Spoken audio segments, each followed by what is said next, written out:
हम आपको 10 शिक्षाएं राम जी की बतलाएंगे। पहली शिक्षा सुनिए। पूछो क्या? जोर से पूछो तब बताएंगे। मुंबई वाले होते बड़े कंजूस हैं।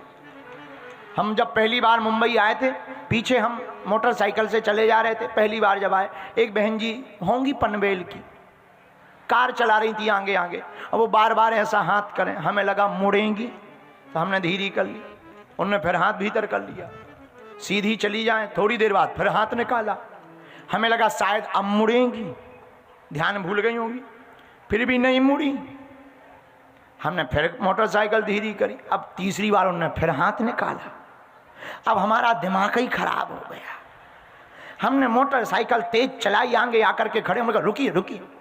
बोली जी बोलिए भाई साहब क्या बात है? हम कहा बहन जी एक बात बताओ, बार बार हाथ निकालती हो, मुड़ती नहीं हो, शर्म नहीं आती तुम्हें अपने? अरे बोले महाराज जी हम मुड़ने के लिए हाथ नैन पालिश सुखा रहे हैं। हम समझ गए हम पनवेल आ गए। उसी दिन हम समझ गए थे पनवेल आ गए हैं। ऐसे लोग पनवेल मुंबई में ही पाए जाते हैं। तब से हम बहुत ज़्यादा खुश हैं, पनवेल वालों को समझते हैं ठीक तरीके से। हाँ खैर ये पूर्व जन्म की घटना है, इससे क्या लेना देना अभी, क्योंकि कल तक हमें रुकना है। कौन गालियाँ खाए? बोलो सीताराम। तो राम जी से 10 चीज़ों में कौन सी सीख सीखनी है? 10 बातें। पूछो पहली बात बताओ गुरु जी, जोर से बोलो।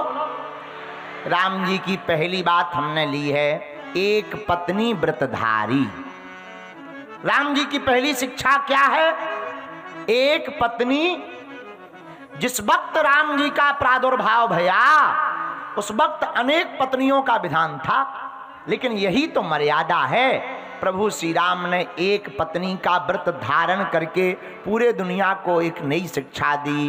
क्या? जिसकी एक पत्नी व्रतधारी होता है, जो एक पत्नी व्रतधारी होता है वह ब्रह्मचारी की ही श्रेणी में आता है। एक बात। अच्छा महाराज जी ये तो आपने बात बताई एक पत्नी व्रतधारी राम जी की बात, अब मान लो कोई लफड़ों में फंस जाए तब क्या करे?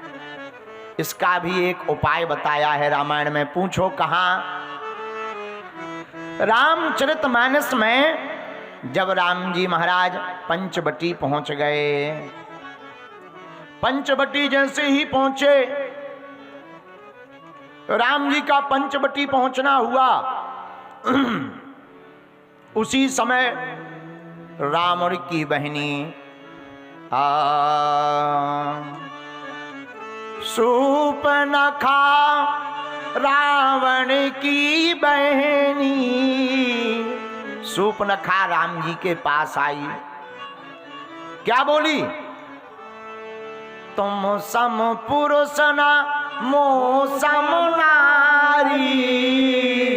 राम जी से भेष बदल करके वह सूर्पनखा आई। बोली महाराज आपके समान कोई पुरुष नहीं है, हमारे समान कोई नारी नहीं है। राम जी बोले हम करें क्या? सूर्पनखा बोली महाराज शादी कर लो। राम जी बोले हम नहीं कर सकते। क्यों? राम जी बात कर रहे सूर्पनखा से पर देख रहे जानकी जी की तरफ। रामायण में वर्णन आया सीतः चितः कही तही बाता। अच्छा एक बात बताओ, आदमी जिससे बात करेगा उसकी तरफ देखेगा कि नहीं? हाँ जी या ना जी? बोलो हाँ जी या ना जी? लेकिन राम जी बात कर रहे सूर्पनखा से, देख रहे जानकी जी की तरफ। तो किसी ने राम जी से पूछा कि आप सूर्पनखा से बात कर रहे पर देख जानकी जी की तरफ रहे, इसका उत्तर क्या है? राम जी ने मुस्कुराते हुए मानो बड़ा प्यारा संदेश दुनिया वालों को दिया हो कि जब कोई भी वासना का रूप धारण करके तुम्हारे ऊपर डोरे डालने आ जाए तब घबराना नहीं, अपनी धर्म पत्नी की तरफ देख करके उससे बात करना। कभी तुम्हारा मन नहीं भटकेगा और तुम्हारा संकल्प भी दृढ़ रहेगा। बोलो सीताराम। जोर से बोलो। तो सीतः चितः कही तेही बाता। राम जी ने जानकी जी की तरफ देख करके कहा एक बात और, एक पत्नी व्रत धारण करने वाला व्यक्ति सदैव प्रत्येक युद्ध में अजेय रहता है। जो ब्रह्मचर्य का पालन करता है, गृहस्थ का भी पालन करता है, उसके वीर के तेज के सामने कोई भी ताकत नहीं टिकती है। वह सदा अजेय रहता है, उसे कोई जीत नहीं सकता है। इसलिए राम जी की पहली शिक्षा है एक पत्नी व्रतधारी। अच्छा, राम जी की दूसरी शिक्षा क्या है? हा, दूसरी शिक्षा बड़ी प्यारी, भाई के प्रति प्रेम। भाई हेतु परित्याग राम जी ने किया। ये भारत के लोगों को राम जी से सीखना चाहिए। राम जी राजपाट भाई के लिए त्यागते हैं। देखो, जो अपना राजपाट भाई के लिए छोड़ दे वो श्री राम, और जो राजपाट के लिए भाई छोड़ दे वो आजकल के लोग। धन्य है राम जी, उन्होंने भाई को नहीं छोड़ा। एक वचन मानकर राजपाट, जो रात को राजा बनने वाले थे, सुबह प्रातः काल ही बन के राजा बन गए। लेकिन राम जी ने भ्रातृत्व प्रेम का यहाँ पर प्रमाण दिया है कि भाई के लिए अगर कुछ छोड़ना भी पड़े तो छोड़ देना चाहिए। छोटी मोटी बातों को बहुत ज्यादा दिमाग में नहीं रखना चाहिए। किसी ने कहा क्यों? बोले अगर भाई के प्रति इतनी उदारता रखेंगे तो घर घर नहीं, घर मंदिर बन जाएगा। ये राम जी की दूसरी शिक्षा। एक राम है जो भाई पर मरते मिटते हैं, इतना प्रेम करते कि मरते मिटते हैं।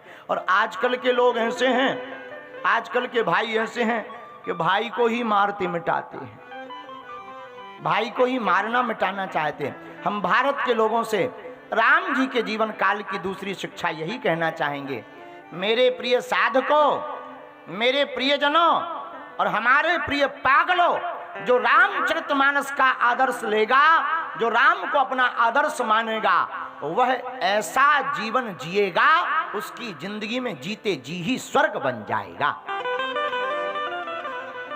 बोलो सीताराम, जोर से बोलो। लेकिन केवल राम जी का ही प्रेम भाई के प्रति नहीं है, भरत जी के प्रति। भरत जी का प्रेम भी राम जी के प्रति था। और कितना? हमारे पूज्य आचार्य चरण कहते हैं कि भरत भाई के प्रेम की कोई समता नहीं है। राम जी जब बन गए, चित्रकूट में निवास किया, भरत जी को पता लगा। आहा, भरत जी से कहा कि आप जो है अयोध्या चलो ननिहाल से। भरत जी अयोध्या आए और जब पूरी बात भरत जी को पता लगी तो गुरुदेव ने कहा, सुनो भरत जी, लाभ हानि जीवन मरण यश अपयश विधि हार। 6 चीजें भगवान के हाथ में, लाभ हानि जीवन मरण यश और अपयश। लेकिन हे भरत, अब तुम एक काम करो, राम बन के राजा हो गए, तुम अयोध्या के राजा हो जाओ। बताए भरत जी ने क्या जवाब दिया? भरत जी बोले, गुरुदेव आपकी आज्ञा शिरोधार है, आप हमारे गुरु हैं, हम आपको मना नहीं करेंगे, लेकिन यह आज्ञा नहीं हम आपकी मानेंगे। क्यों? हम तो गुरु हैं। तब भरत जी हाथ जोड़कर कहते, गुरुदेव जिन्होंने हमारे लिए राजपाट छोड़ दिया हो और हम अगर राजगद्दी पर बैठ जाएंगे तो महाराज ये पृथ्वी फट जाएगी, भरत उसमें समा जाएगा। इसलिए मेरे गुरुदेव हम हर आज्ञा आपकी मानेंगे, लेकिन राजगद्दी पर नहीं बैठेंगे। जिन्होंने हमारे लिए राजपाट छोड़ा उन्हीं राम के लिए हम भी, यहाँ तक कि राजपाट तो छोड़ो, हम अपने प्राण भी छोड़ने को तैयार हैं। आहा, तो किसी ने कहा इतना ही प्रेम है तो राम जी को लौटा लाओ, तुम्हारे कहने पर ही राम जी आ जाएं। पर भरत जी का भी प्रेम देखना। बोले चलो, कहाँ मिलेंगे? चित्रकूट में। तो गुरुजी बोले चित्रकूट जाना ही है, रथ से चलो जल्दी पहुंच जाओगे। भरत जी रथ से नहीं गए। बोले अगर राम जी पैदल गए और हम रथ से जाएंगे तो धर्म न जाने कहां चला जाएगा। हमारे स्वामी प्रभु श्री राम हैं और हम रथ से नहीं, वो तो पैदल गए। धर्म हमारा बनता कि सिर बलि जाऊं, सिर के भले जाऊं, तभी हमारा काम बनेगा। लेकिन जैसे जैसे हमारे भाई गए हम भी वैसे ही वैसे चले। आहा, और भरत जी नंगे पैर जिस तरफ राम जी गए थे उसी तरफ गए। प्रयागराज पहुंचे तो महात्मा पहले तो विचार करने लगे कि भरत जी अगर चित्रकूट पहुंच जाएंगे आफत हो जाएगी, राम जी भरत जी का रोना देख करके वापस लौट आएंगे, और अगर राम जी वापस लौट आए तो रावण का वध नहीं होगा। तो महात्मा पहले तो रोकने का विचार करते, लेकिन जैसे ही भरत जी की दशा देखते, आंखों में आंसू, आंखें एकदम लाल, पैरों में फटे हुए, एकदम विह्वल स्थिति, और वो आर्तनाद हर एक एक 2-2 मिनट बाद जब भरत जी दोनों बाएं फैलाकर कहें, हे भैया राम, हे राम, हे राम, हे राम, इस आर्तनाद को सुनकर प्रयागराज के महात्मा भी बोल पड़े कि हे भगवान, अब तो एक ही कृपा करना, भरत को हम ऐसा रोता नहीं देख सकते हैं, तो कृपा करके भरत के साथ वापस अयोध्या चले जाएं। ऐसा प्रेम भरत का, इतना गहरा प्रेम भरत का। और मेरे भारत के लोगों, मेरे प्रियजनों, भाई वही है जो अपने भाई के लिए टूट पड़े। धन्य है भरत जी, रो पड़े, झरझर करके आंसू बहा रहे। यहां एक चर्चा और आती है। प्रयागराज के महात्मा कहते हैं, हमने तपस्या की तो हमें राम जी के दर्शन मिले। प्रयागराज के महात्मा बोले, भैया हम विचार कर रहे थे कि अगर तपस्या का फल राम के दर्शन है तो राम जी के दर्शन का फल क्या होगा। लेकिन जब भरत जी के दर्शन हुए और भरत जी को देखा तो महात्मा दोनों हाथ जोड़कर बोल पड़े प्रयागराज के, भैया अगर तपस्या का फल राम के दर्शन है तो राम के दर्शन का फल भरत भैया के दर्शन है, भरत भाई के दर्शन है। और झरझर करके आंसू बहाते। माई बाप, मेरे प्रियजनों, जाकर के गले लगा लिया राम जी को। भरत जी को देखकर एक घड़ी राम जी भी बोल पड़े, भरत अगर तुम्हें लगता है कि हमारे चलने में तुम्हारी प्रसन्नता है तो हम चल पड़ेंगे। राम जी की बात सुनकर देवता चकित हो गए, कहीं राम जी वापस न लौट जाए। भरत जी तो कारुण्य भाव में आर्तनाद करते हुए राम जी के चरणों में है। मेरे प्रियजनों, राम जी के जीवन का यह दूसरी शिक्षा है। क्या? राम जी ने अपने जीवन काल में यही पूरी दुनिया वालों को सिखाया कि जो भाई के लिए अटूट प्रेम रखेगा उसका घर घर नहीं, घर मंदिर होगा, और जहां भाई भाई में प्रेम होगा वहीं राम राज्य की स्थापना होगी, वहीं राम राज्य होगा। तुम मम प्रिय भारत संभाई, तुम मम प्रिय भारत संभाई। जिस घर में भाई भाई का प्रेम, बहन भाई का प्रेम, आजकल हम समाज में बड़ी दुर्दशा देखते हैं। भाई भाई ऐसे लड़ते, अदालतों पे पहुंचते, कोर्टों में जाते। वो भाई भाई जो एक मां के जाए, एक कटघरे में एक भाई खड़ा, दूसरे कटघरे में दूसरा भाई खड़ा, और दोनों दलीलें दे रहे, दोनों वकीलें लगा रहे, दोनों लड़ रहे। माई बाप, लोग हमसे पूछते राम राज्य क्या है। मेरे प्रियजनों, जिस घर में ये बातें बंद हो जाएं, वहीं राम राज्य प्रारंभ हो जाएगा। जिस घर में भाई भाई का प्रेम हो जाए वहीं राम राज्य, जिस घर में बहन भाई का प्रेम हो जाए उसी घर में राम राज्य है। मेरे भारत के लोगों और हमको जानने वाले प्रियजनों, आज की कथा में हम प्रार्थना करेंगे, राम जी का दूसरा गुण है भ्रातृत्व प्रेम, भाई के प्रति अटूट प्रेम। ये राम जी से सीख लेनी है कि हमें भाई भाई में, बहन भाई में खूब प्रेम रखना है। राम जी की ये दूसरी शिक्षा। तीसरी शिक्षा सुन, राम जी में तीसरी शिक्षा जीवन जीने की कला, art of living. Ram ji जीते बहुत प्यारा है। यहां हम लोग जीवन का महत्व तो ये पता नहीं, जिए जा रहे, कमाए जा रहे, बंगले बनाए जा रहे, गाड़ियां खरीदे जा रहे, जिए जा रहे, न ये पता है कि बनना क्या, न ये पता कि हम कौन है। नाम पूछो तो नाम तो बता देते हो, पर क्या तुम्हारा यही नाम है? कभी तुमने विचार किया? ये नाम तो तुम्हारा जन्म लेने के बाद रखा गया, पर हु आर यू? तुम हो कौन? तुम किस लिए आए? क्या तुम पैसे कमाने आए? क्या तुम केवल संसाधन जोड़ने आए? क्या तुम केवल साधना जोड़ने आए? या तुम साधन जोड़ने के साथ साथ साधना पकड़ करके परमात्मा को पकड़ने आए?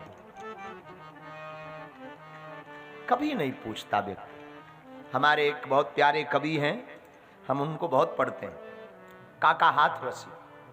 वो एक बात बहुत अच्छी बोलते हैं। उन्होंने कविता में लिखा, काका हाथरसी कहते थे,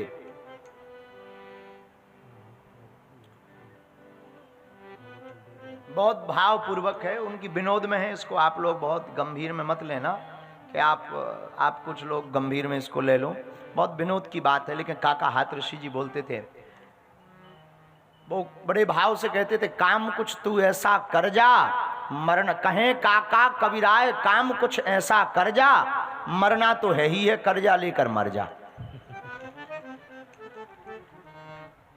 पर इसका मतलब ये जीवन नहीं है, इसका मतलब ये जीवन व्यर्थ है। मेरे पागलों, जीवन उसी का सार्थक है जिसे गुरु कृपा मिल जाए, जिसे राम जी का पता मिल जाए, जिसे हनुमान जी मिल जाए, जिसे भक्ति मिल जाए। राम जी ने विपरीत परिस्थिति में भी धैर्य नहीं खोया। रात को राजा बनना था, सुबह बन का राजा बना। और मां कौशल्या ने राम से पूछा, क्या बात है, मुहूर्त कब का है? आज सुबह हो गई, तुम्हारा आज राज्याभिषेक है, कितने बजे का मुहूर्त है? राम जी मुस्कुरा करके आ गए हैं कैकेयी के पास से, महाराज दशरथ के पास से। मुस्कुरा करके मां से कहते हैं, मां पिता दीन है मोहि कानन राजू, जय सब भांति मोरे बड़ काजू। मां, हमको पिताजी ने अयोध्या का राजपाट नहीं दिया, फिर हमको वन का राजा बनाया।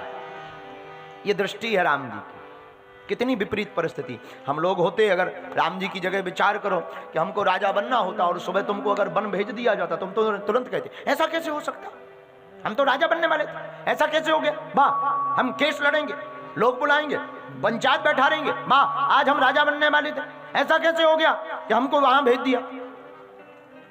मेरे पागलों और मेरे प्रियजनों और मेरे भारत के लोगों, राम से तुम्हें सीखना है तो यह बात जरूर सीखना, तीसरी कला जीवन जीने की कला। और जीवन जीने की कला क्या है?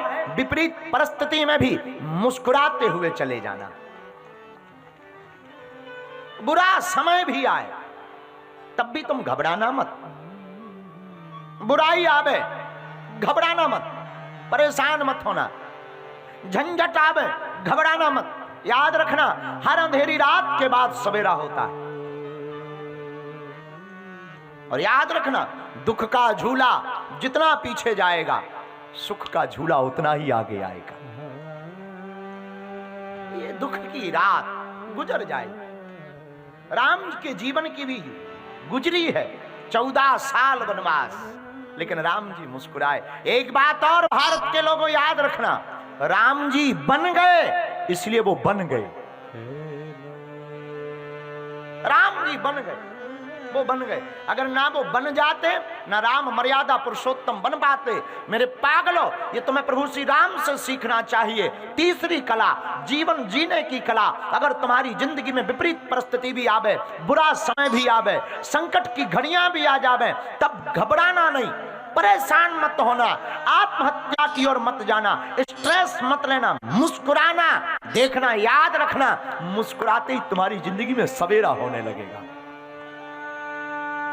भगवान कृष्ण से सीखो मुस्कुराना। हमने तो भगवान कन्हैया से बहुत सीखा, वो तो अद्भुत है। मुस्कुराने की कला तो उनसे सीखो। उन्होंने वृंदावन छोड़ा तब भी मुस्कुराए। भगवान कृष्ण ने मथुरा को भी छोड़ा तब भी वो मुस्कुराए। भगवान कृष्ण ने मथुरा को भी छोड़ा, द्वारका आए, तब भी वो मुस्कुराए। द्वारका में द्वारका के राजा बने, तब भी वो मुस्कुराए। 16,108 विवाह संपन्न किए, तब भी मुस्कुराए। 1,61,080 पुत्र हुए, तब भी मुस्कुराए। और सभी पुत्रों को आपस में लड़वा करके अपनी ही आंखों के सामने मरवा डाला, तब भी वो मुस्कुराए। और महाभारत के युद्ध में समर के मध्य में रथ लेकर के खड़े हैं अर्जुन को लेकर, फिर भी वो रथ के मध्य में मुस्कुराए। ये भगवान कृष्ण ने सिखाया। क्या? कितनी भी विपरीत परिस्थिति रखे, कितनी भी उल्टा समय रहे, मेरे प्रियजनों, जो विपरीत परिस्थिति में भी मुस्कुरा कर जानता ना, जो बुरे समय में भी हंसना जानता ना, जिंदगी में उसके कभी दुख नहीं आता। हमारे गुरुजी कहते थे, जीवन ऐसा जियो कि कभी मौत भी आए तो वो भी शर्माए, मैं किस बादशाह को लेने आई हूं। ऐसा जीवन जियो, जीवन जीना ही मुस्कुराते हुए जियो। ये तुम लोग, कई लोग ऐसे बैठे रहते जैसे 4 लठ खाकर आए हो, लुगाई से पीट कर आए हो। कई लोगों के तो दांतों पे, चेहरों पे हंसी ही नहीं। अच्छा एक बात बताओ, तुमने कभी गधों को हंसते देखा है? बोलो जोर से, देखा तुमने? मुंबई में अगर हंसते हो गधे तो पता नहीं, हमारे यहां बुंदेलखंड में नहीं हंसते ना, नको बाबा। अच्छा, तुम अगर कोई आदमी हंसे ना, समझ जाना 4 पैर वाला, क्योंकि हंसना इंसानों के भाग्य में, गधों के भाग्य में नहीं। और अगर कोई तुम्हें गधा हंसते हुए मिल जाए तो समझना ये इंसान बनने वाला है। हाँ, क्योंकि उसके, इंसानों के ही भाग्य में हंसना है। तो हम आपको बहुत विनम्रता पूर्वक समझा रहे, राम जी से तीसरी कला, जीवन जीने की कला, आर्ट ऑफ लिविंग। लाइफ हमारी कैसी हो, ये राम जी से सीखो। वो विपरीत पर राम कभी विचार करना, राम से तुम कभी विचार करना। 2 भाई धर्म पत्नी, वो भी हरण हो गई, उसको भी हरण करके ले गया। राम जी के जीवन में संकटों की क्या कमी, राजा बनना था, 14 साल का वनवास मिल गया, वन में गए, पत्नी का हरण हो गया, तब भी नहीं बात बनी। कैसे समाधान, समस्या का समाधान निकाला, लंका गए, लेकिन लंका गए उन दोनों का हरण हो गया। पत्नी का हरण अगर रावण ने किया तो राम और लक्ष्मण का हरण अहिरावण ने कर लिया। राम और लक्ष्मण का भी हरण हो गया, खुद का हरण हो गया, तब भी नहीं रोए। और जब अहिरावण के पास गए, कैद में बंद गए पाताल लोक में, तो लक्ष्मण लाल ने कहा कि अब क्या होगा कमाल। तो मुस्कुरा करके राम जी बोले, घबराओ मत, आने ही वाले हैं अंजनी के लाल, घबराओ मत, आने ही वाले हैं अंजनी के लाल। तो लक्ष्मण लाल कहते हैं, सरकार यहाँ कहाँ से आने वाले, हम लोग पाताल लोक में, पृथ्वी में होते तो आ जाते, यहाँ कहाँ हनुमान जी आने वाले हैं। तब तक हनुमान जी महाराज भेष बना करके पहुंच गए, लेकिन हनुमान जी महाराज को द्वार पर ही एक बंदर मिला। युद्ध हुआ, और युद्ध हुआ तो हनुमान जी ने ऐसे मुक्के मारे, उस बंदर ने भी खूब दबा दबा के मारे। हनुमान जी दाव पेंच देख के सोचने लगे, ये दाव पेंच तो हमारे हैं। धीरे से पूछा, कौन हो तुम? वो दरवाजे पर लगा हुआ बंदर बोला, मैं हनुमान पुत्र मकरध्वज। हनुमान जी बोले, इधर तो शादी नहीं भाई, सीधा बेटा मिल गया। हनुमान जी का दिमाग खराब। हनुमान जी बोले, कौन हनुमान? अंजना नंदन हनुमान। मकरध्वज बोले, सही पहचाना, वो हमारी दादी जी हैं। अब तो और हनुमान जी का दिमाग खराब कि हे राम जी, ये क्या नया खतरा है, जिसकी शादी नहीं हुई उसका लड़का। धीरे से पूछा, एक बात बताओ, तुम हनुमान जी के हो? पूंछ पकड़ के मकरध्वज बोले, हमारी पूंछ देखो। हनुमान जी बोले, एक बात बताएं बेटा। बोले, बताओ। बेटा क्यों कह रहे हो? मकरध्वज ने कहा। बोले, वो हम ही हैं बापू, जिनका तुम नाम ले रहे हो वो हम ही हैं, हम ही हैं हनुमान जी। लेकिन हमें आज तक समझ में नहीं आया कि इधर आज तक, और आप कहां से? तब मकरध्वज ने पूरी कहानी बताई। महाराज, हमारी माता जी समुद्र में रहती थी। आप जब समुद्र जलाने के लिए लंका जलाने के लिए गए, समुद्र में पूंछ बुझाने के लिए गए, आपका पसीना गिर गया। उस पसीने को हमारी माता जी ने मुख में रख लिया मछली रूप में। महाराज उसी से हमारा शरीर प्रकट हुआ। हनुमान जी को तब संतुष्टि हुई कि ठीक है, ये प्रमाण पत्र ठीक है। हनुमान जी बोले तुम हमारे बेटा, हम तुम्हारे बाप, एक बात बताओ राम जी कहाँ हैं? मकरध्वज बोले हम गुनाह नहीं कर सकते, हम जिसके यहाँ सिक्योरिटी गार्ड में लगे उसके साथ धोखा नहीं कर सकते। हनुमान जी बोले बाप के साथ कर सकते हो, उसके साथ नहीं कर सकते, क्या बाप के साथ कर सकते हो? मकरध्वज बोले नहीं महाराज। तो हनुमान जी बोले बताओ, नहीं तो हम फिर दाव पेंच दिखाएं। तुरंत मकरध्वज बोले महाराज अब मारने पीटने की जरूरत नहीं है, हम तुम्हारे बेटा को क्या मारोगे, हम बता देते हैं। यहाँ का राजा अहिरावण है, उसने ही बंधन में रख रखा है, उसके यहाँ देवी है, देवी बड़ी पावरफुल। कैसे बचें? 5 दीपक जल रहे, 5 दीपक जो एक साथ बुझा देगा वही अहिरावण का वध कर पाएगा, वरना बड़ा बलवान है। हनुमान जी बोले पर जाएं कैसे? अब मकरध्वज बोले सूक्ष्म रूप में जाओ। और हनुमान जी छोटा बनने में बड़े माहिर हैं, हनुमान जी की यही कला है, वो छोटे भी बनते हैं बड़े भी बनते हैं। समय समय पर जब जैसी जरूरत है हनुमान जी वैसे ही बनकर के प्रकट होते हैं। किसी ने हनुमान जी से कहा कि आप छोटे क्यों बनते हो, छोटे बनने की क्या जरूरत है, इतने बलवान हो, आप बड़े ही बने रहो। हनुमान जी बोले चाहे हम छोटे बने चाहे बिल्कुल छोटे बने, हमें छोटे या बड़े बनने से मतलब नहीं है, राम का काज हो जाना चाहिए, हमें तो केवल इससे मतलब है। और हनुमान जी महाराज लाल लाल फूल के ऊपर बैठ गए, अंजनी के लाल लाल पुष्प पर जैसे ही बैठे और पूजा के लिए लाल लाल फूल गया, लाल लाल फूल में अंजनी के लाल चले गए। और जैसे ही लाल लाल फूल को देखा सोई राम जी मुस्कुराते हुए लखन लाल से बोले देखो लाल लाल लाल आ गए, लखन लाल लाल लाल आ गए। लखन लाल बोले क्या आ गए, वहां तो लाल पुष्प है और कुछ नहीं है। हनुमान राम जी मुस्कुराते बोले यही तो कमाल है लखन लाल, उसी पुष्प में ही होगा कमाल, क्योंकि वो लाल लाल पुष्प में अंजनी का लाल यहां पर प्रकट हो चुका है। लालो देह लालील से अरुधरी लाल लंगूर, वज्र देह दानव दलन, जय जय जय कपिसूर। और देखो यही राम जी से सीखना चाहिए। मेरे पागलों समस्या कितनी विकराल, पत्नी का हरण रावण कर चुका, खुद का हरण अहिरावण कर चुका, लेकिन समस्या में राम जी घबराए नहीं, उस समस्या में भी समाधान निकला, और समाधान के रूप में हनुमान निकला। और हनुमान जैसे ही निकले अहिरावण का वध हो गया और पंचमुखी रूप में हनुमान जी प्रकट भय। 5 मुखों से एक साथ 5 दीपकों को बुझाकर अहिरावण का भी दीपक सदा सदा के लिए बुझा डाला। यही राम जी से मेरे पागलों सीखने योग्य बात है। मेरे मुंबई के लोगों विपरीत परिस्थितियों में भी राम जी की इसी कथा से हमें सीखना चाहिए कि कितनी भी मुश्किल की घड़ियां आ जाएं हमें घबराना नहीं है, हनुमान जी का नाम लेकर राम जी का नाम लेकर मुस्कुराना है। एक दिन ऐसा आएगा संकट के बादल टल जाएंगे, मुसीबत टल जाएगी, समस्या हल हो जाएगी। और चाहते हो अगर समस्या का हल तो हनुमान जी और राम जी के चरणों में चल। बोलो सीताराम, जोर से बोलो।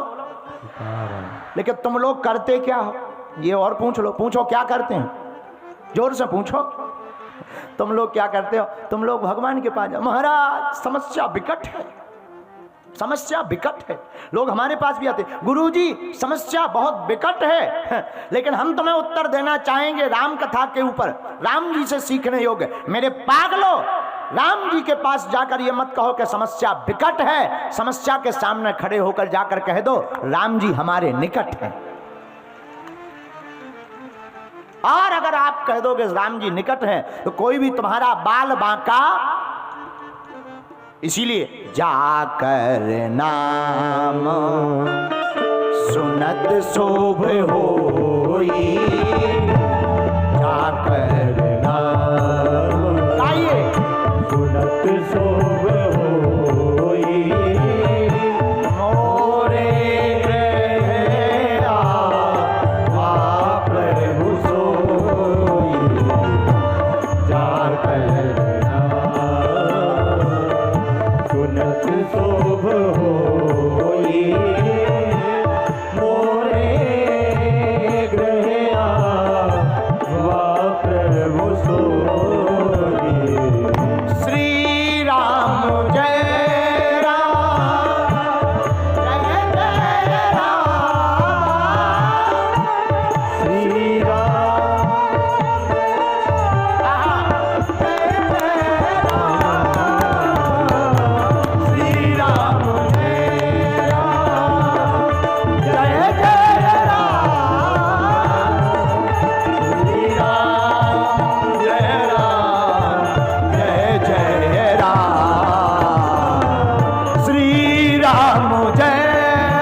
जैसा भाई हो तो श्री राम जैसा, मित्र हो तो श्री राम जैसा, और स्वामी हो तो श्री राम जैसा, और भगवान भी हो तो प्रभु राम जैसा। आहा, राम जैसा कौन होगा। कल्याणानां निधानम कलिमल मथनम पावनम पावनानाम। मेरे पागलों, राम जी केवल एक पत्नी व्रतधारी नहीं है। राम जी केवल भाई भ्रातृत्व प्रेम के प्रणोता नहीं है। राम जी केवल जीवन जीने की कला भर नहीं सिखाते, राम जी राष्ट्र भक्ति भी सिखाते हैं। ये राम जी का चौथा गुण है सीखने योग्य। राम जी से चौथी बात क्या सीखना चाहिए। आहा, आतताई रावण का वध हो गया, लंका का रावण मारा गया। लंका का राजा जब रावण मारा गया, आहा, जय जयकार प्रभु श्री राम की हो गई। विभीषण जी महाराज लंका के राजा नियुक्त किए गए। लक्ष्मण जी ने वैभव को देखकर, स्वर्णमयी लंका को देखकर, विभीषण जी के भाव को समझकर प्रभु श्री राम से कहा, हे दशरथ नंदन राम, कुछ दिन यहीं लंका में राज्य करो, यहीं पर विराजमान रहो। लेकिन कितनी अद्भुत राष्ट्र भक्ति है राम जी की। राम जी मुस्कुराते हुए लक्ष्मण से बोले, अपि स्वर्णमयी लंकाम न मे लक्ष्मण रोचते, जननी जन्म भूमश्च स्वर्गादपि गरीयसी, स्वर्गादपि गरीयसी। मुस्कुराते हुए प्रभु श्री राम ने कहा, हे लक्ष्मण भाई, तुमने ठीक कहा, लंका सोने की है, स्वर्णमयी है, लेकिन लक्ष्मण स्वर्णमयी लंका होते हुए भी हमको प्रिय नहीं है। हमारी जन्मभूमि स्वर्ग से कम नहीं है। अयोध्या नगरी स्वर्ग से कम नहीं है। यह राम जी की राष्ट्र भक्ति है कि विदेशी चकाचौंध को देखकर अपने भारत के मान को प्रभु श्री राम ने झुकने नहीं दिया। और कुछ विरोधी लोग विदेशों में जाकर भारत की मूर्खतापूर्ण बुराई करते हैं और विदेशों की सड़कों की महिमा गाते ठटरी के भरे। उनको सीखना चाहिए प्रभु श्री राम के इस श्लोक से, अपि स्वर्णमयी लंका न मे लक्ष्मण रोचते, जननी जन्म भूमश्चा स्वर्गादपि गरीयसी। राम जी कहते, लक्ष्मण हमारी जन्मभूमि स्वर्ग ही है। यह राम की राष्ट्र भक्ति। मेरे प्रियजनों, जो राष्ट्र भक्ति के प्रति समर्पित होता, राष्ट्र के प्रति समर्पित होता, ऐसा व्यक्ति ही राष्ट्र को विश्व गुरु बनाने के लिए काम आता है। बोलो सीताराम, जोर से बोलो। यह राम जी की राष्ट्र भक्ति है। तो चौथी कला राम जी से राष्ट्र भक्ति की सीखनी चाहिए। राम जी से पांचवी सीख क्या सीखनी चाहिए। आहा हा, मर्यादा मय श्री राम। कौन से राम, जोर से बोलो। मर्यादा मय प्रभु श्री राम। अच्छा, अभी कुछ दिन पहले भारत में एक विरोध उठा, एक चौपाई के ऊपर, ढोल गवार सूत्र पसुनारी, ढोल गवार पसुनारी, ढोल गवार सूत्र पसुनारी, ढोल गवार सूत्र पसुनारी, सकल ताड़ना के अधिकारी, सकल ताड़ना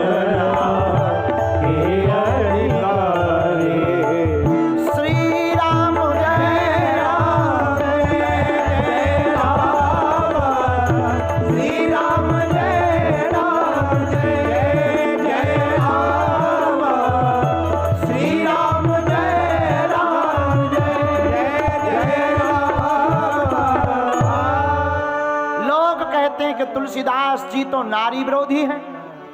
नहीं नहीं नहीं, यत्र नार्यस्तु पूज्यन्ते रमन्ते तत्र देवता। मेरे पागलों, ना तो तुलसीदास जी नारी विरोधी हैं, न तुलसीदास के प्रभु श्री राम नारी विरोधी हैं। इनसे बड़ा मर्यादित कोई नहीं। इसके कुछ क्रम देखिए। मर्यादा में श्री राम के कुछ चरित्र सुनिएगा। एक चरित्र पहला, लंका में जब राम जी ने रावण को मार दिया, रात के समय चांद की चांदनी में शिला के ऊपर प्रभु श्री राम बैठे हुए थे। उसी समय पीछे से एक स्त्री की छाया दिखाई पड़ी। उस स्त्री की छाया को देखकर राम सिसक करके खड़े हो गए, सहम गए और स्त्री की छाया से बचने लगे, कहीं ये छाया हमारे ऊपर ना पड़ जाए। पीछे से आहट देखा, कोई आया है। हाथ जोड़कर प्रभु श्री राम ने पूछा, मां कौन हो तुम, तुम्हारा परिचय क्या है और कहां से आई हो? इतना सुनते ही पीछे खड़ी हुई वह स्त्री जोर जोर से फबक फबक कर रोने लगी। राम जी ने कहा, क्यों रो रही हो, कौन हो तुम, अपना परिचय तो दीजिए, किस काम से रो रही हो, क्या कारण है रोने का? वह स्त्री रोते रोते कहने लगी, राम मैं अभागिनी रावण की पत्नी मंदोदरी हूं। ओ, तो तुम रो क्यों रही हो, क्या बात है? अच्छा अच्छा, आज तुम्हारे पति वीर गति को प्राप्त हो गए इसलिए रो रही? बोले नहीं नहीं महाराज, मैं इसलिए नहीं रो रही। तो राम जी ने पूछा, पर आप आई क्यों हो इतनी रात को अंधेरे में, यहाँ क्या करने आई हो? मंदोदरी कहती, राम मैं देखने आई हूं कि मेरे पति में और राम में क्या फर्क था। जो विश्व विजेता, मेरा पति विश्व विजेता, जिसके सामने देवता भी ना टिक पाए, जिसके सामने योद्धा भी ना टिक पाए, वह हार गया, उसकी वीर गति हो गई। वो वीर कौन है जिसने मेरे बलवान पति का वध कर डाला? जरा देखूं तो उसमें ऐसी कौन सी बात है जिस कारण से मेरा पति हार गया। राम जी ने मुस्कुराकर कहा, मां आपने ऐसा क्या हम में देखा जो तुम्हारे पति से ज्यादा अलग है? पता है क्या बोली मंदोदरी? ध्यान से सुनना भारत के लोगों। मंदोदरी हाथ जोड़कर और चिघाड़ती हुई रोती कहती, राम एक मेरा पति था जो दूसरे की स्त्री को अपना बनाना चाहता था, और एक राम तुम हो जो स्त्री की छाया देख करके मां का संबंध जोड़ लेते हो। यही अलग बात, यही अनूठी बात थी राम। इसीलिए मेरा पति हारा है और तुम्हारी विजय हुई। मेरे भारत के लोगों, प्रभु श्री राम इतने मर्यादित हैं, इनकी मर्यादा के सामने कोई नहीं टिक पाया। गौतम नारी श्राप बसो उपल दे धरी। राम जी के जीवन काल की दूसरी कथा। राम जी जब जनकपुर जाने लगे, गौतम ऋषि की पत्नी अहिल्या शिला बनकर के मार्ग में मिल गई। पत्थर बनी हुई शिला को देखकर गुरुदेव से पूछ लिया, ये कौन है? तो गुरुजी मुस्कुराकर बोले, जिस पर किसी की नजर नहीं गई उस पर आपकी नजर चली गई। मतलब अब आपकी नजर से इसकी नजर में कमाल हो गया, अब ये शिला नहीं रह पाएगी। नाथ आप पहचान गए, आपने ठीक पूछा ये कौन है? ये बड़ी बदकिस्मती गौतम ऋषि की पत्नी अहिल्या है। राम जी ने कहा, गुरुदेव ये पत्थर बनी हुई क्यों है, यहाँ शिला क्यों बनी? श्राप के कारण। अच्छा हाँ, तो महाराज हम क्या करें? गुरुजी मुस्कुरा करके बोले, चरण कमल रज चाहती कृपा सिंधु रघुवीर। हे राम, ये तुम्हारे चरणों की रज चाहती। राम जी कहते हैं, गुरुदेव हम क्षत्रिय हैं, ये ऋषि की पत्नी है, हम अपना चरण रखेंगे, पाप नहीं पड़ेगा? और स्त्री के ऊपर चरण रखेंगे, क्या क्या मर्यादा हमारी बन पाएगी? हम मर्यादा पुरुषोत्तम बनकर आए हैं, हमारी मर्यादा टूट जाएगी। गुरुजी बोले राम अगर तुम चरण रज नहीं दोगे तो इसका उद्धार भी तो नहीं होगा। अब देखना राम जी की कला, राम जी कितने नारी उपासक हैं, राम जी कितने स्त्रियों का सम्मान करते हैं। जरा इस कथा को गौर से सुनना मेरे पागलों। राम जी ने समाधान निकाला, राम जी ने चरण नहीं रखे, पता है क्या किया? राम जी ने चरण उठाया, हवा की तरफ इशारा किया, पवन का झोंका लगा और भगवान के चरणों की रज उड़कर उस गौतम ऋषि की नारी शिला के ऊपर पड़ गई और जैसे ही पड़ी तो उसका उद्धार हो गया। इतने मर्यादित हैं, इतने मर्यादित प्रभु श्री राम। मेरे पागलों, प्रभु श्री राम से यह 5वीं शिक्षा पूरे विश्व को लोगों को लेना चाहिए कि हमेशा अपनी माता का, बहन का और भारत में रहने वाली सभी नारियों का सम्मान करना चाहिए। भारत में नारियां देवी का रूप मानी जाती हैं और इसलिए भारत को विश्व गुरु कहा जाता, जहां स्त्रियां भोग हेतु नहीं अपितु स्त्रियों को मातृत्व का दर्जा दिया जाता है। भारत कोई साधारण देश नहीं है। कान खोलकर सुन लो, भारत के ऊपर उंगली उठाने वाले और भारत के साथ दोगलापंथी करने वाले लोगों, भारत कोई साधारण नहीं है। भारत मातृत्व प्रधान देश है। भारत में गाय माता है, भारत में गंगा माता है, भारत में गीता माता है और भारत स्वयं ही माता है। इसलिए हम लोग क्या कहते? भारत माता की कहते या नहीं? हाँ जी या ना? अरे जोर से बोला। अच्छा तुमने कभी सुना चीन माता? तुमने पाकिस्तान माता सुना?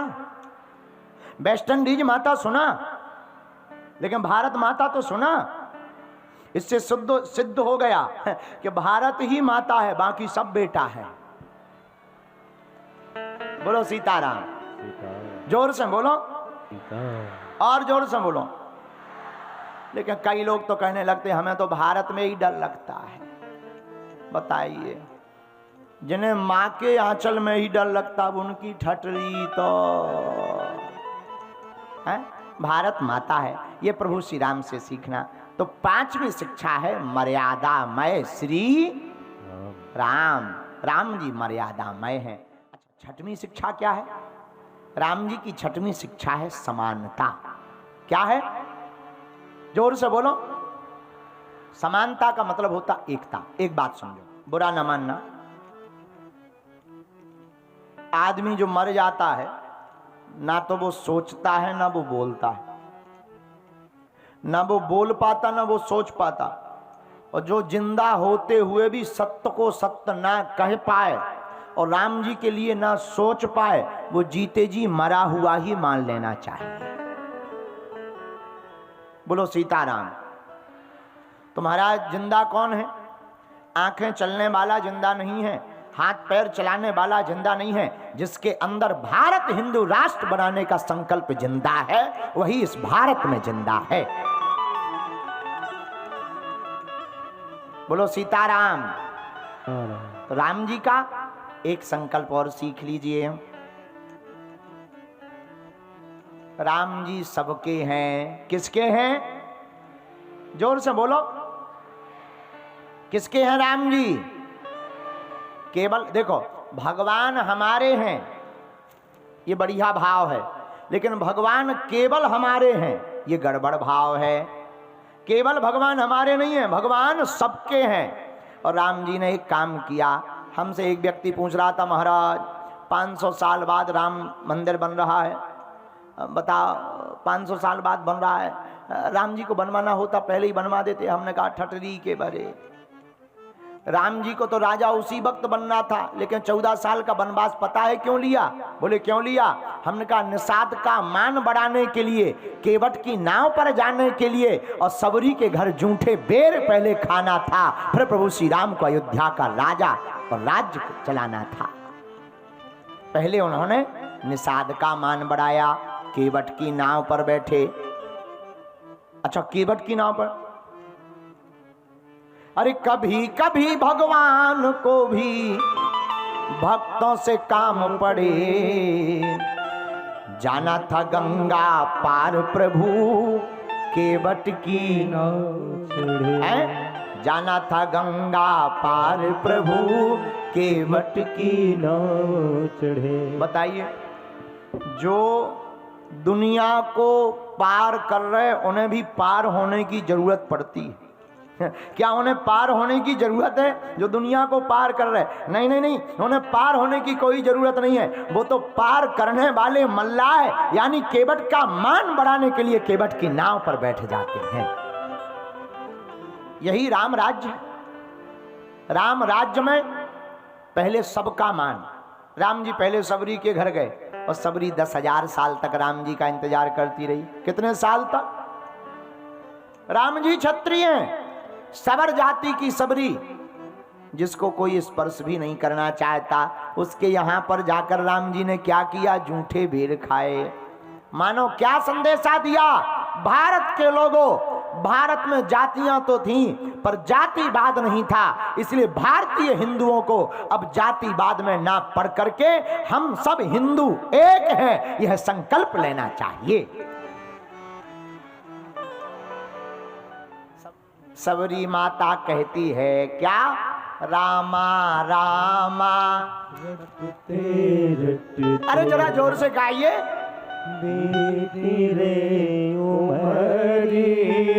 और अरे मेरे राघव कब आओगे? मेरे राघव कब आओगे? मेरे गुरुवर कब आओगे? मेरे गुरुवर कब आओगे? सबरी की डगरिया राम राम रटते रटते। और सबरी माता एक गीत और गा रही है, आजकल भारत में बहुत चल रहा, मेरी झोपड़ी के सबरी माता कहती है अगर राम जी आएंगे मेरी झोपड़ी के भाग्य आज खुले जाएंगे। मेरी झोपड़ी के भाग्य आज खुल जाएंगे। राम आएंगे आएंगे राम आएंगे। कौन? राम आएंगे आएंगे राम। और पनवेल मुंबई में सुनने वाले कथा में बैठे पागलों, तुम्हारी जिंदगी में भी एक दिन राम आएंगे। तुम चिंता मत करो, तुम्हारी कथा के प्रति जो श्रद्धा है, तुम्हारी जो कथा के प्रति लगाव है, हम हनुमान जी से प्रार्थना करते हैं जाओ तुम्हारी जिंदगी में सदा उजियारा बना रहे। सबरी माता एकता का प्रतीक है। निषाद राज की मित्रता एकता का प्रतीक है।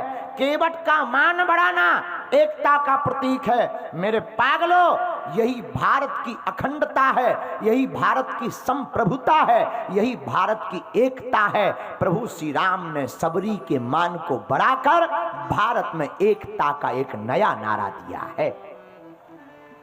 ये राम जी से छठवीं बात सीखनी चाहिए। बोलो सीखनी चाहिए या नहीं? जोर से बोलो। जो नहीं सीखते उनका हाल पता है क्या होता? पूछो क्या होता? एक बार एक मुंबई का चंगीलाल, हमारा एक चेला है चंगीलाल, आजकल नाला सुपारा में ले रहा है। नाला सुपारा, यहीं बंबई में रहता, नाम चंगीलाल। ट्रेन पे बैठा, मुंबई से जाना था दिल्ली, काले खां दिल्ली। ट्रेन में बैठा, भयंकर भीड़। भीड़ को देखकर चंगीलाल का दिमाग खराब, लेकिन मुंबई का आदमी दिमाग का बहुत तेज दिमाग, मुंबई में है ये दिमाग। उसने सोचा सीट है नहीं, बैठना है, क्या किया जाए। उसने एक युक्ति सूझी, उपाय।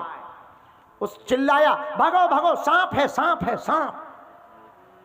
और पूरा डिब्बा खाली, सीटें खाली, लोग गिर गए, हाथ पांव टूट गए, पर डिब्बा खाली। इसने कहा जय सिद्धि विनायक गणेश भगवान, गणपति बप्पा, मंगल मूर्ति। पूरी सीटें खाली। इसने कहा अब बढ़िया रात कटेगी। बिस्तर लिया, सो गया। सुबह हुई, रेलवे स्टेशन पर चाय ले लो चाय। इसने आवाज लगाई चाय ले आओ। 5 का रुपया निकाला। कौन सी स्टेशन आ गई? बोले ये तो मुंबई ही है। इसका दिमाग खराब। रात को हम बैठे कहां से थे? मन में सोचने लगा बैठे भी तो मुंबई से, फिर रात भर में पहुंचे कहां? मुंबई। दिमाग खराब। चाय वाले से बोला एक बात बताओ, कल हम शाम को 7 बजे ट्रेन पर बैठे थे, यही मुंबई से ही बैठे थे, दिल्ली जाना था। दिल्ली ये रेलगाड़ी दिल्ली नहीं गई। चाय वाला बोला बाबूजी क्षमा करना, रात को इस डिब्बे में सांप निकल आया तो डब्बा को यहीं छोड़ दिया गया है। यहीं छोड़ दिया सांप निकलने के कारण। ऐसे लोगों की यही दुर्दशा होती है जो राम जी के जीवन को नहीं समझते, राम जी के चरित्र को नहीं समझते। उनको भी यहीं छोड़ दिया जाता है, वह पर वहां नहीं पहुंच सकते। याद रखना, पुस्तक उस तक नहीं पहुंचा सकती। उस तक पहुंचने के लिए पुस्तक से ज्यादा भगवान की कथा जरूरी है। बोलो सीताराम, जोर से बोलो। ओ मेरी झोपड़ी के सबरी माता अखंडता एकता का प्रतीक है। निषाद राज की मित्रता अखंडता एकता का प्रतीक है। ये राम जी से 6वां गुण सीखो। अब 7वां गुण सुन लीजिए। राम जी का 7वां गुण है भक्त की खोज। किसकी खोज? जोर से बोलिए। राम जी ने भक्तों की खोज की है, भक्तों ने भगवान की नहीं की। आहा, रामायण पढ़िएगा। पहली खोज जटायु जी की। किसने की? किसने की? राम जी ने पैदल चल करके गीधा देह तज धर हरि रूपा भूषण बहुपट पीत अनुपा। पहली खोज गीधराज जटायु की राम जी ने की। दूसरा भक्त कौन? आहा, दूसरे भक्त के रूप में तो अपने ही भाई साहब। कौन? बोलिए बोलिए बोलिए बोलिए। हनुमान जी महाराज, सबरी माता, निषाद राज, केवट राज, हनुमान जी, जटायु जी, सुग्रीव जी, विभीषण जी, इन सब की खोज राम जी ने ही की। स्वयं चल कर के गए। किसी ने कहा कहां जा रहे? आगे जा रहे भक्तों के पास। अरे आप भगवान हो, भक्त तुम्हारे पास आना चाहिए, तुम भक्तों के पास क्यों जाते हो? राम जी मुस्कुराकर बोले भैया, जितना हमसे मिलने के लिए भक्त ललायत रहते हैं उससे कहीं ज्यादा हम अपने भक्तों से मिलने के लिए ललायत होते हैं। बोलो सीताराम, जोर से बोलो। इसलिए जो भी साधक भक्ति करता, महात्माओं का संग करता, भक्ति के रंग में रंगा रहता, उसके जीवन में उमंग तो रहती ही है। उसे भगवान के पास नहीं जाना पड़ता, भगवान चल करके उसके घर पर आते हैं। बोलो सीताराम। तो भगवान का 7वां स्वभाव भक्तों की खोज है। महाराज इससे क्या शिक्षा लें? हाँ ले वो, इससे भी शिक्षा लो। अपने हित चाहने वालों की खोज करिए। आपका जो संकल्प है मानवता का, वो है मानवता का काम करने वालों की खोज करिए। जैसे हमको मुंबई में श्री बालाजी वेलफेयर एसोसिएशन वाले मिल गए और हमारी बिटिया मंजू गौतम मिल गई। बोले गुरुजी हमको हनुमान कथा सुननी है। अब हमने कहा तुम अकेले क्यों सुनोगे, एक काम करो, मुंबई में ही कथा पनवेल में रखते हैं, लाखों लोगों को कथा का भी लाभ मिल जाएगा, दिव्य दरबार का भी लाभ हो जाएगा और तुम्हारा भी कल्याण हो जाएगा। बोलो कितना बढ़िया बात है कि नहीं? क्या बढ़िया बात है। अब मंजू गौतम इनकी पूरी टीम ने आज मिलकर लगभग 1 लाख हिंदुओं को इकट्ठा बैठा दिया मुंबई में और इन हिंदुओं के हृदय में राम भक्ति जगा दी। ये क्या है? इनके अंदर बैठे हुए राम जी अपने भक्तों की खोज करते, यही राम जी से सीखना है। 8वां गुण राम जी का सुनिए। 8वां गुण है माता पिता गुरु के आज्ञाकारी हैं। किसके आज्ञाकारी हैं? माता पिता गुरुदेव के। रामायण पढ़ेंगे तो रामचरितमानस में राम जी की महिमा है, जरा सुनिएगा। चौपाई कहती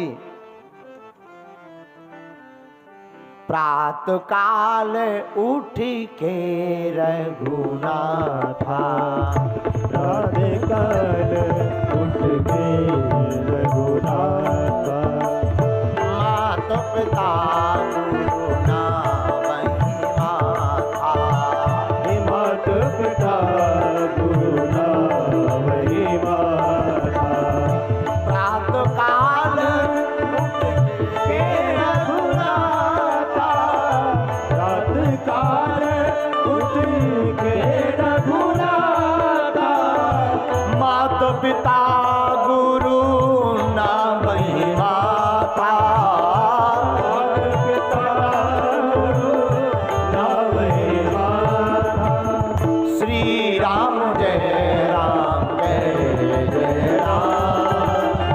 श्री राम जय राम जय राम, श्री राम जय जय राम, श्री राम जय जय राम।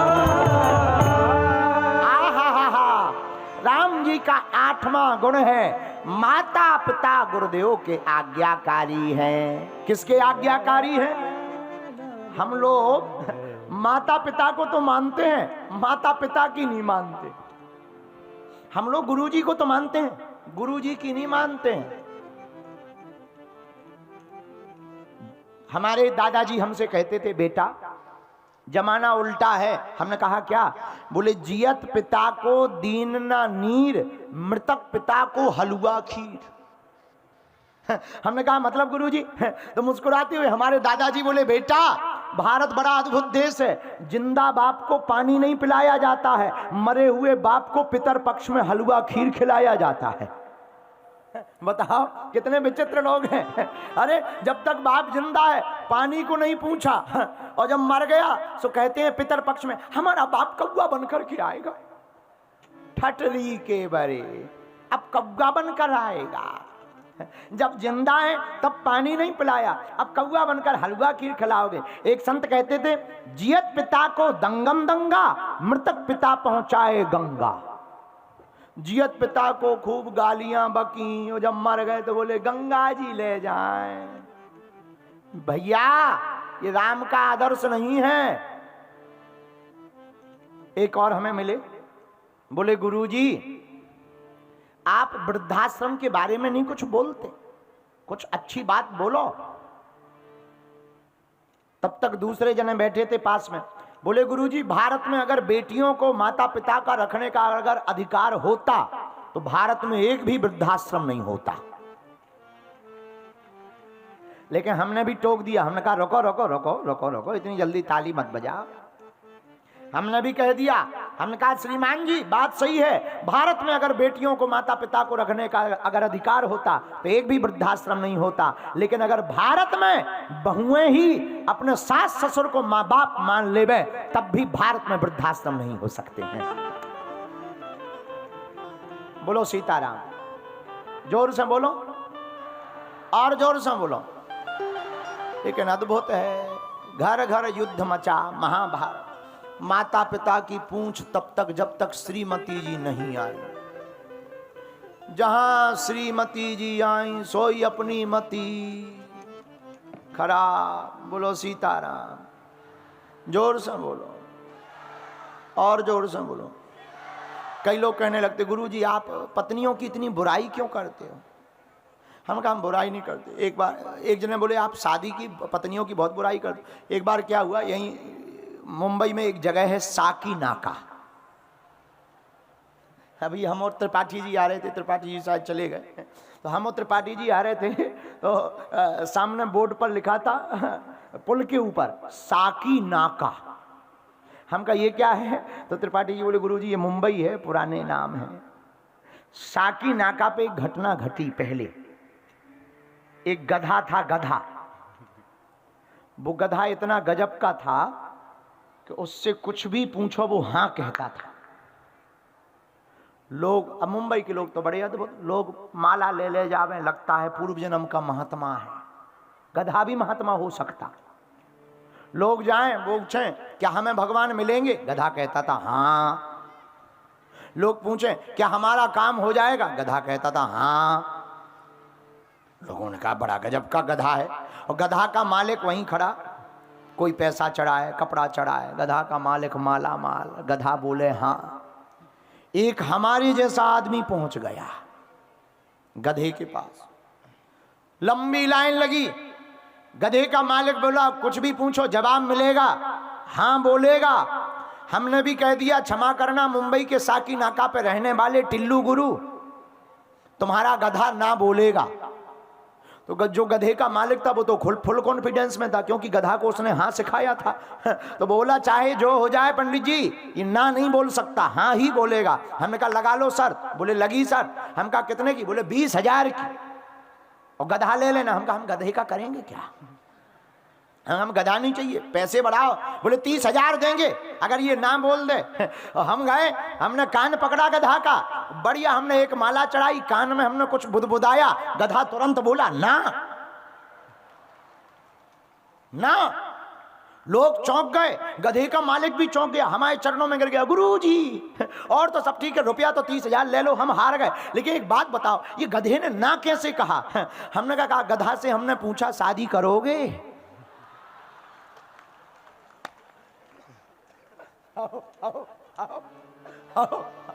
अब बताओ, गधे भी मना कर रहे हैं। हमने कहा ज्यादा दिक्कत तो हम फिर से ट्राई करें। तुरंत गधा का मालिक बोला समझ गए महाराज। ये तो विनोद की बातें हैं, लेकिन लोगों की मति, कई लोगों की मति देखो, पत्नी का अर्थ है जो पति को पतन से बचाए, जो पति को पतन से बचाए वो पत्नी है। मेरे पागलों, पत्नी वही है जो अपने सास ससुर को माँ बाप मान करके उनकी सेवा करे, और जो सास ससुर को माँ बाप मानकर सेवा करेगा उसी घर में राम राज्य की स्थापना होगी। लेकिन सास ससुर भी तो कम नहीं है। रुको रुको रुको, क्योंकि कई बहुओं के दिमाग खराब हो गए इस कथा को सुनकर। हम चेहरे की मुस्कुराहट जान जाते हैं, आंखें बता रही, ताली तो बजा रही माता जी, अरे क्या हो ठीक है, अब हमारे सास ससुर बिल्कुल रावण के खानदान के, तो करें क्या। हाँ तो रुको रुको, बात सही है। जो बहू में सास ससुर को माता पिता मान लेती वहीं राम राज्य स्थापित हो जाता है। लेकिन एक विचित्र है, थोड़ी सी कमी। पूछो क्या? सास चाहती है जो बहू आए वो बेटी जैसी रहे, और बहू चाहती है जो सासू माँ मिले वो हमें माँ जैसी मिले। एक कमी है, पूछो क्या? बहू बेटी नहीं बनना चाहती, सासू माँ माँ नहीं बनना चाहती। वो माँ जैसा व्यवहार करे और बहू बेटी जैसा व्यवहार करे तो हर घर में राम राज्य स्थापित हो सकता है। बोलो सीताराम, जोर से बोलो। और संबंध बनाने से बनते हैं, बिगाड़ने से बिगड़ते हैं। याद रखना मेरे पागलों, परमात्मा तुम्हें मंदिर में नहीं, परमात्मा तुम्हें घर पर ही प्राप्त हो सकता है। जोर से बोलो सीताराम। तो राम जी की एक और शिक्षा, 8वीं शिक्षा क्या? माता पिता की आज्ञाकारी। माता कैकेयी ने कह दिया, सौतेली माता ने, कि आपको 14 बरस वनवास मिला, तापस वेसा विशेष उदासी, 14 बरसो राम वनवासी। 14 साल वनवास जाना पड़ेगा। राम जी ने बिना विचार किए सौतेली माँ कैकेयी की बात को मान लिया। मेरे पागलों, यह राम की मर्यादा है। राम माता पिता के आज्ञाकारी बेटा है, और भारत के लोगों, माता पिता गुरु की वाणी बिना ही विचार करिए शुभ जानी, बिना विचार किए हुए करना चाहिए। माता पिता और गुरु की वाणी भगवान की वाणी कहलाती है। और हम बेटा और बेटियों को शिक्षा और देंगे। 8वीं शिक्षा राम जी की, हे बेटियों, तुम लोगों को जरा पढ़ लिख करके जो कहते हो कि हमारे लिए किया ही क्या, हम अपना खुद निर्णय लेंगे या हम अपने जिंदगी का निर्णय सेल्फ लेंगे? बात सही है। और जब तुम पढ़ने के बाद 20-22 साल की आयु पार करने के बाद अपने निर्णय लेकर के जब माता पिता को दुख देती हो तब हमको बहुत कष्ट पहुंच जाता है। बेटी याद रखना, माता पिता का घर धर्मशाला नहीं है कि खाया पिया पैसा खर्च किया और फिर सेल्फ जिंदगी के नाम पर किसी के साथ लबेरिया में भाग गई। माता पिता का घर धर्मशाला नहीं है। माता पिता मर्यादा का रेखा है, माता पिता परमात्मा है। और जो बेटा और बेटी माता पिता को दुखी करके अपना घर बसाते हैं वो ना तो यहां सुखी रहते हैं ना किसी जिंदगी में सुख पाते हैं। हम प्रेम के विरोधी नहीं है, तुम्हारा प्रेम है ठीक है, लेकिन हे मेरी बेटियों मेरे भाइयों, हमारी व्यास पीठ से प्रार्थना। देखो लोग हमसे कहते कि आप राम कथा हनुमान कथा भागवत कथा क्यों सुनाते? मेरे पागलों, राम के चरित्र से हमें सीखना क्या चाहिए, हम सिर्फ इसीलिए राम कथा सुनाते हैं। बेटा और बेटियों, सेल्फ जिंदगी के नाम पर आप माता पिता को मत रुलाना। माता पिता को अगर तुमने रुलाया तो जिंदगी में कहीं सुख नहीं पाओगे। वो माँ ही है जो बच्चे को, ये बेटा को और बेटी को सूखे में सुलाती, खुद गीली में सो जाती है। वो माँ ही है खुद भूखी रहती, बेटा और बेटी को खिलाती है। वो बाप है रातों भर मजदूरी करता, रातों भर ओवर टाइम काम करता, रातों भर दिनों भर त्योहार नहीं देखता, वो अपने कपड़े नहीं खरीदता। क्यों? अगर हमने कपड़े खरीद लिए तो हमारा बेटा दीपावली पर गिफ्ट नहीं खरीद पाएगा। इसलिए हमारी हाथ जोड़कर प्रार्थना, रामचरितमानस में, राम के जीवन में 8वीं शिक्षा प्रत्येक भारत के बेटा बेटी को लेनी चाहिए। आप अपनी सेल्फ जिंदगी जियो, कोई बुराई नहीं है, पर माता पिता को खुश रख करके जीवन जियो। बेटा और बेटी वो नहीं है जो बाप के नाम से जाना जाए, बेटा और बेटी तो वो है जिसके नाम से पिता को पहचान प्राप्त हो जाए, ताकि जब वो घर से बाहर पिता निकले और किसी गली में खड़ा हो जाए तो लोग कहें ये फलाने की बिटिया है जो आज अधिकारी बन गई, आज नेता बन गई, ये फलाने का बेटा है जिसने आज पूरी दुनिया में नाम रोशन कमाया है। आहा, बाप खड़ा हो तो लोग कहें पता है ये पिताजी हैं उनके। इसलिए मेरे प्रिय जनों, मेरे प्रिय साधकों, सबको दुखाना, सबका दिल दुखाना, कभी माँ बाप का दिल मत दुखाना। राम जी मर्यादा पुरुषोत्तम प्रभु श्री राम, मात पिता गुरु ना वही माथा, प्रातः काल उठ के रघुनाथ। राम जी माता पिता गुरुदेव को मानते, ये 8वीं शिक्षा। इसीलिए राम जी से 8वीं शिक्षा, माता पिता को ही भगवान मानना चाहिए। 9वां गुण क्या है राम जी के अंदर? दृढ़ संकल्पवान। राम जी जो संकल्प ले लेते उसे तोड़ते नहीं है। राम जी ने संकल्प लिया, निश्चरहीन करो मही, भुज उठाए प्रण कीन। पूरी पृथ्वी से निशाचरों का नाश कर देंगे, ये राम जी का संकल्प है। और मेरे पागलों, हमने भी राम कथा पढ़कर संकल्प लिया, इस भारत में धर्म विरोधियों को अब हम नहीं रहने देंगे। हाँ, हमने भी संकल्प लिया है, जैसे राम जी ने संकल्प लिया था। मुनियों की हड्डियों को देखकर प्रभु श्री राम ने कहा, अब इस पृथ्वी पर कहीं भी निशाचर जीवित नहीं रह पाएंगे। हमने भी भारत की दुर्दशा को देखकर संकल्प लिया, अब हम भारत को हिंदू राष्ट्र बनाएंगे और राम का विरोध करने वालों की ठटरी और गठरी बांध कर मानेंगे। बोलो सीताराम। राम को डेंगू और मलेरिया कहने वालों की भी ठटरी जलाएंगे, हम नहीं छोड़ेंगे। लोग कहते हैं कि आप ऐसे बयान दे देते हो कि आग लग जाती है। मेरे पागलों, हम आग लगाने के लिए प्रवचन नहीं करते, हिंदुओं को जगाने के लिए प्रवचन करते हैं।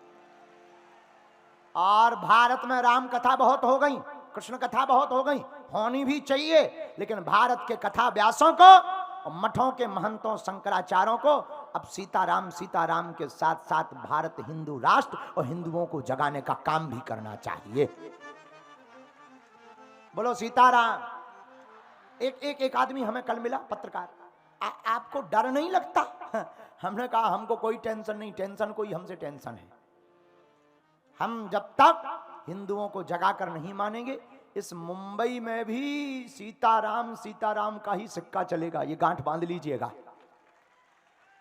और हम ये प्रण लेकर के सिद्धि विनायक भगवान की शपथ खाकर कहते हैं, जब तक भारत के कोने कोने में राम राज्य की स्थापना नहीं होगी, तब तक हम ऐसे ही ललकारते रहेंगे। अब उसका परिणाम भले ही प्राण चले जाएं, चाहे जो हो जाए, हमारा प्रण है तो है। हनुमान जी का प्रण, अगर राम नाम का जाप करके लोगों को जगाना है, उन्हीं हनुमान जी के हम चेला हैं।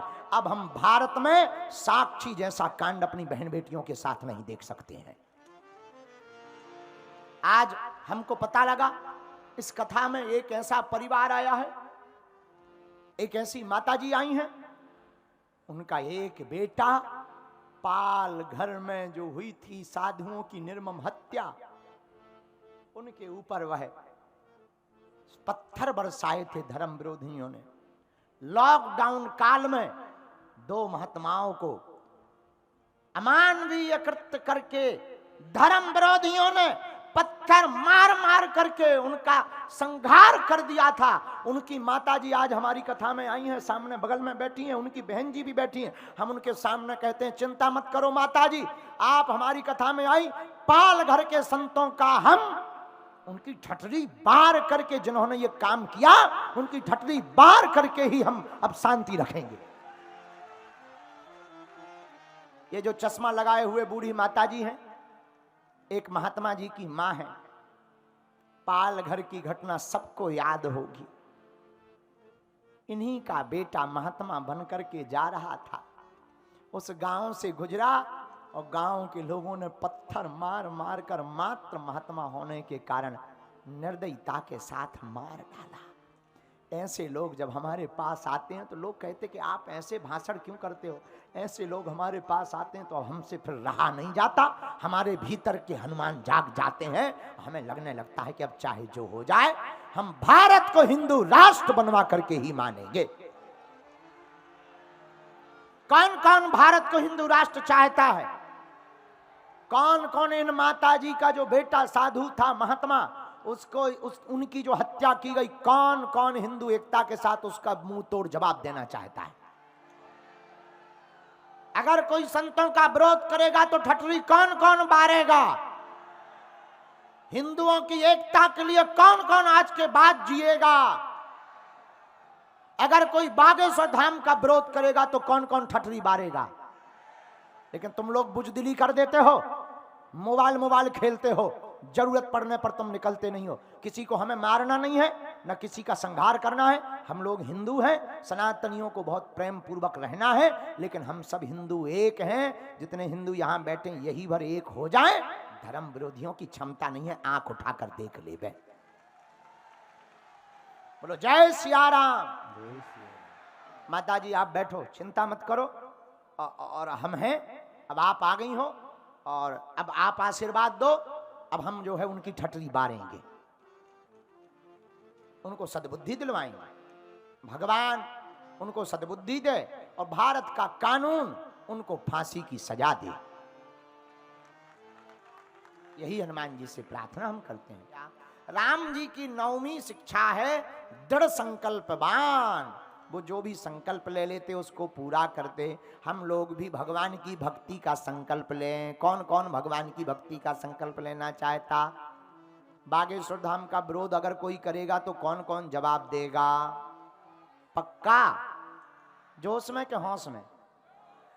देखो तुम लोग हमारे परिवार के सदस्य हो।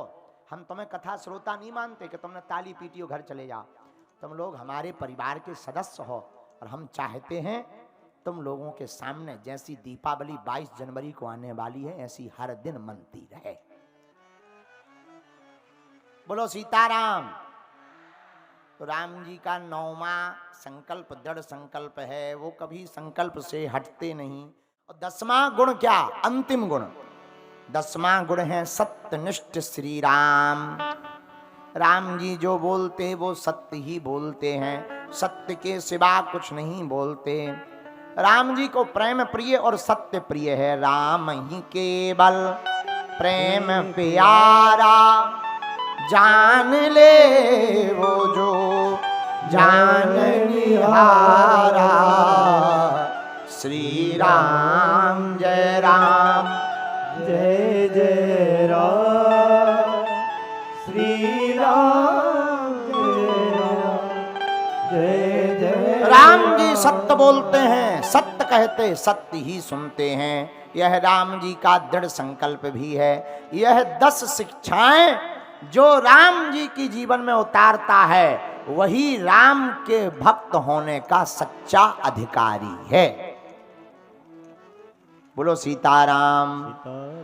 तो कौन कौन आज से इन शिक्षाओं को अपने जीवन में उतारेगा? जरा हाथ उठाओ। पक्का? पक्का? तो अगर आप लोग उतारो तो हमें बहुत प्रसन्नता होगी। ऐसे ही मुस्कुराते रहो, हंसते रहो, गीत गाते रहो, हंसाते रहो और जाओ। विठल नाथ भगवान और पंडरी नाथ भगवान तुम्हारी जिंदगी में जय जयकार कर देवे, खूब जय जयकार हो जाए। तो राम जी से कितनी चीजें सीखी आज? जोर से बोलो। क्या क्या बताओ? अब देखो दांत निकाल दे 32। ठीक है, बाद में सुन लेना, बागेश्वर धाम चैनल पे मिल जाएंगी 10 चीजें। सीखना, बहुत मुस्कुराते हुए रहना, हंसा करो, हंसाया करो। बागेश्वर धाम अपने बाप का घर है, आया जाया करो। बोलो सीताराम। एक बात और बोल दें? कह दो, बोलो। जोर से कहा तब बोलेंगे। नहीं, इतने धीरे में नहीं बोलते हम। नफरत नहीं, हम प्रेम के आदी हैं, पर गर्व से कहते हैं हम हिंदुत्ववादी हैं। अब बहुत जल्दी जब भिवंडी में हनुमान जी बैठ जाएंगे तब तुमको यहीं मिला करेंगे, ठीक है? और तुम्हारे हम यहीं प्राण खाएंगे। एक बात और बोलें, हम तुम्हारा पीछा नहीं छोड़ेंगे। जब तक तुम राम जी के नहीं हो जाओगे, जब तक तुम मस्तक पर टीका रोज नहीं लगाओगे, जब तक तुम्हारे दुख नहीं मिट जाएंगे, अर्जी नहीं लग जाएगी, तब तक हम मुंबई आते रहेंगे। सही है कि गलत? हाँ, तो मार्च में तो तुम आ रहे ना? आ रहे? हाँ, हरे कृष्णा। यहाँ हरे कृष्णा इस्कॉन टेम्पल से महाराज जी हने भी बैठे हैं, सन्मुख भी है। हरे कृष्णा। 1 मार्च से 8 मार्च में आपको भी निमंत्रण है। तो सब लोग बढ़िया मुस्कुराते रहो। अब भूख लगे आई होगी तुम लोगों को, नहीं लगी है? क्या बात है, निर्जला हो क्या? क्या बात है, तपस्वी हो गए 1 ही दिन की कथा में। इतने त्यागी ना बनो, घर वाले तुम्हारे हमें गाली बकेंगे। कहाँ बाबा के चक्कर में रातों भर गायब हो। लेकिन तुम भी कह देना बाबा के चक्कर में नहीं, राम जी के चक्कर में है। बोलो सीताराम।